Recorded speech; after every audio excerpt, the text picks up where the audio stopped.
Namaste friends. In this lecture, I would be talking to you about steering linkage. As we have seen, the rotary movement of steering wheel through pinion is transferred to rack. From rack, movement is transferred to cross arm and then to drop arm. This is done through different steering gear mechanisms that we have seen in previous lecture. Drop arm mentioned in previous lecture where movement is available is also known as pitman arm. Movement available at pitman arm is transferred to road wheels through steering linkage. This is achieved through different steering linkages. There are few basic mechanisms. Different manufacturers, in order to improve their product, have modified them. I would be discussing few basic steering linkages here. These are rack and pinion steering linkage, parallelogram steering linkage, cross steering linkage, and Haltenberger steering linkage. Rack and pinion steering linkage. I talked about rack and pinion in previous lecture. Rack and pinion linkage has simple mechanism. Referring to diagram, that is top view or plan. Rack and pinion gearbox is shown as block because we already know its details. Rack at its both ends is joined with tie rods. This is done with the help of ball joint. Here, ball joint is presented without inner details. For inner details, another diagram would be referred to. Tie rod is joined with steering arm at other end. In literature, steering arm is also referred to as tie rod arm.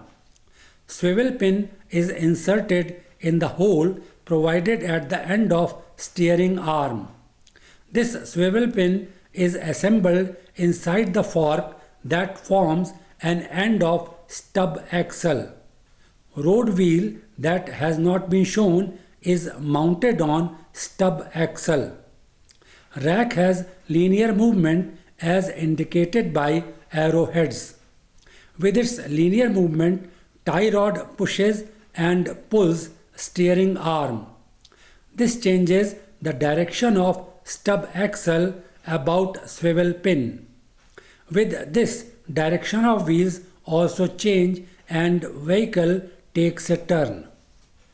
Rack is joined with tie rod through ball joint. Let us look into details.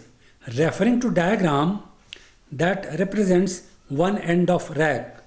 Section view of socket is shown. End of rack is inserted in socket as shown. It is held in position with the help of screw shown on upper side. There is a spring inserted in rack end. It reduces wear and provides flexibility to joint. Tie rod is shown on right side. It has a ball at its end. The ball is seated inside socket. Shape of socket is such that ball sits tightly in it and can move about its center. This provides desired flexibility to joint that permits up and down movement of wheels as vehicle moves over bumps and potholes. A flexible rubber cover protects the joint. It is mounted on rack on one side and tie rod on other side with the help of clamps. Clamps are tightened with the help of nut and bolt as shown. Rubber below covers the joint. It protects the joint from dust, moisture and other contaminations. Rubber below, being flexible, helps to retain the flexibility of joint.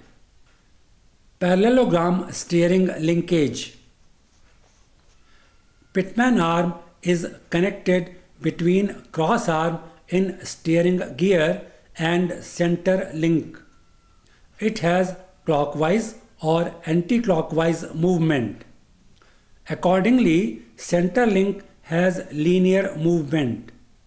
Referring to diagram, that is top view, Pitman arm on right side is joined with center link. Similarly, on left side, idler arm is joined with center link. Other end of idler arm is supported in frame. Frame is a part of chassis that has not been shown. There are two tie rods, one on left side and other on right side. At outer end of tie rod, steering arm is joined as shown. On other end, steering arm is joined with stub axle assembly with the help of nut and bolt. There are two steering arms and stub axle assemblies joined with tie rods on left and right side. Stub axle assembly has swivel pin that makes possible turning of wheels. As mentioned earlier also, Pitman arm is joined at right end of center link as shown in diagram. Movement is transferred from cross rod to Pitman arm. This causes movement of Pitman arm about center O. Movement from Pitman arm is transferred to center link. Center link moves in linear direction as indicated by arrowheads. This causes pushing or pulling of tie rods. This pushing or pulling is transferred to steering arms and turning of stub axles occur. This causes turning of wheels. Adjustment in length of tie rod is often required. This is done through a sleeve. Sleeve is provided with nut in middle portion. By rotating nut, length of tie rod can be adjusted. Two jam nuts keep sleeve and therefore joint in position. In diagram, you may notice individual sleeve for length adjustment in both tie rods. To understand details of sleeve to adjust length of tie rod, let us refer to another diagram. This is enlarged view of sleeve. Tie rod ends on left and right side are provided with external teeth. Sleeve, which has been shown in red for better understanding, has matching internal teeth. It has a nut in the middle. There are two jam nuts. A jam nut is put on each tie rod. Ends of tie rods are placed in alignment with the sleeve. Nut on sleeve is turned clockwise. By doing so, internal threads on sleeve start moving over external threads of tie rods. This causes inward movement of tie rods that makes joint. Length of tie rod can be adjusted as per need by turning nut in clockwise direction. If situation demands to increase the length of tie rod, nut is turned in anti-clockwise direction. This causes movement of tie rods outwards that increases its length. Jam nuts at both ends of sleeve keep sleeve and therefore joint in position as already mentioned. Adjustment in length of tie rod may be required periodically. Parallelogram steering linkage has two variants. These are front steer parallelogram linkage and rear steer parallelogram linkage. Front steer parallelogram linkage. Here, steering gear is ahead of front wheel center line looking from inside the vehicle. It provides better handling and gives directional stability. It is particularly useful in heavy vehicles. Vehicles with front steer parallelogram linkage produce understeer effect. This provides stability to vehicle while cornering. Rear steer parallelogram linkage. In this variant, steering gear is located behind front wheel center line looking from inside the vehicle. This produces oversteer effect. It makes steering more comfortable, but vehicle in this case may not be that stable. Referring back to the diagram of parallelogram steering linkage, it may be noticed here that pitman arm is located ahead of front wheel center line. The diagram represents view from inside vehicle. Cross arm and steering gear at center O are located ahead of front wheel center line as may be noticed. The diagram represents front steer parallelogram linkage. Cross steer linkage. This steering linkage has historical importance. This was used in old cars of 30s and 40s of previous century.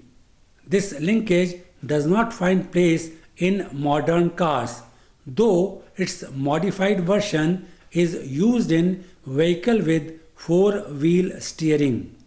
In this variant of linkage, pitman arm is joined with drag link. Drag link is joined with tie rod. Referring to diagram, that is plan, pitman arm shown on right side at lower end is joined with cross arm. Cross arm has not been shown in diagram. With movement of cross arm, pitman arm moves about point O in clockwise or anti-clockwise direction. This causes pushing or pulling of drag link as end of pitman arm is joined with it. Through vertical link, this action is transferred to tie rod as may be seen in diagram. In similar manner that we have seen in working of previous steering linkages, pushing or pulling of tie rod causes turning of stub axles and therefore turning of wheels occur. Haltenberger linkage. This is yet another variant of steering linkage. Referring to diagram, as driver turns the steering wheel, movement is transferred to pitman arm through steering gear. On other side, pitman arm is joined with drag link end as shown. Other end of drag link is joined with steering arm and to stub axle on left. Tie rod on right side is joined with drag link as shown. Tie rod at other end is joined with steering arm and to stub axle on right. Pitman arm moves in clockwise or anti-clockwise direction about center O. This causes pushing and pulling of drag link. This is transferred to steering arm and stub axle on left. Stub axle and so wheel is turned. Pulling and pushing of drag link also causes movement in tie rod and steering arm. This makes turning of stub axle and wheel on right side. This linkage has high strength and is less expensive. Main disadvantage of this linkage is that it does not provide precise geometry. I have taken up few basic steering linkages for discussion. Modified designs are available for parallelogram steering linkage and Haltenberger steering linkage. Different manufacturers are using these variants in their product. Steering ratio. It is known to us that steering mechanism provides mechanical advantage. I discussed it while talking about steering gear. Mechanical advantage means that output from machine is more as compared to input. In other words, output is multiplied. It also means that with lesser input we get more output. In case of steering mechanism, input is in the form of effort made by driver to rotate steering wheel. Output here is turning of front wheels. It is desired that with minimum effort by driver, turning of wheels should occur. This is achieved by steering ratio in case of steering system. Steering ratio is rotation of steering wheel in degrees to turn front wheels through 1 degree. 30:1 is termed as steering ratio 30. This means that steering wheels rotates through 30 degrees while front wheels are turned through 1 degree.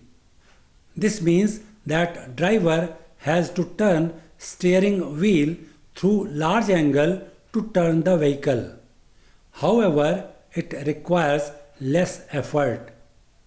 It also provides opportunity to driver to judge how vehicle is being turned. Steering ratio comprises of gear ratio in steering gear and steering linkage ratio. Gear ratio in steering gear. As is already known to us that rotary movement of steering wheel is transferred to the end of steering column connected to steering linkage through a pair of steering gears. It is the ratio between teeth of rack and pinion in case of rack and pinion steering linkage. Pairing gears have certain gear ratio in other steering gears. In meshing pair, pinion or worm has smaller diameter to provide high gear ratio. Steering linkage ratio. Length of pitman arm and steering arm determine the steering linkage ratio. If both are equal, ratio is 1:1. This means if pitman arm swings through 1 degree, steering arm will also swing through 1 degree. This means that front wheels would be turned through 1 degree. If pitman arm has length twice the length of steering arm, the ratio is 1:2. This means that for 1 degree of pitman arm swing, the steering arm will swing through 2 degrees. This will cause turning of front wheel through 2 degrees. Most of the steering ratio is developed through gears in steering gear box. Through globoid worm, as explained earlier, variable steering ratio can be achieved. It has a hourglass shape. Diameter is more at ends and small in center. When meshing occurs in center, gear ratio is high. This provides better steering control. As meshing occurs at worm ends, gear ratio decreases. This provides rapid steering action. That brings us to the end of discussion for today. Thanks for watching.